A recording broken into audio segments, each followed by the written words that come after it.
ինքը ասում էր մենք փայլուն երկիր ունենք, փայլուն ժողովուրդ ունենք, կիրթ եւ այլ եւ այլ։ Հետո 7 տարի անց ասում է, չէ, ունենք անգարադիետ ժողովուրդ, ձեր աղքատությունը ձեր գլխում է,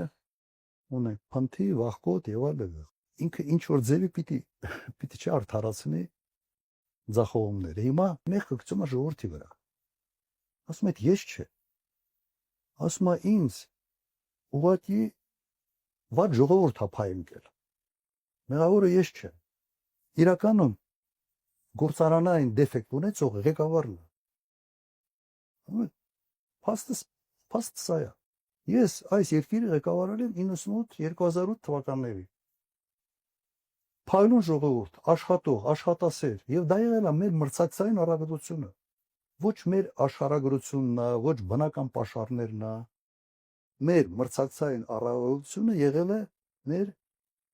վերաբերմունքը մեր ժողովրդի նկատմամբ որպես լավ մասնագիտական բիզնեսի հմտություններ, ճարպիկություն, սա որպես որակ էր։ Կրկնեմ, մեր մրցակցային առավելությունը եղել է մեր ժողովրդի որակն է։ Հիմա այս մարդիկ ասում են մեր ժողովրդի որակը։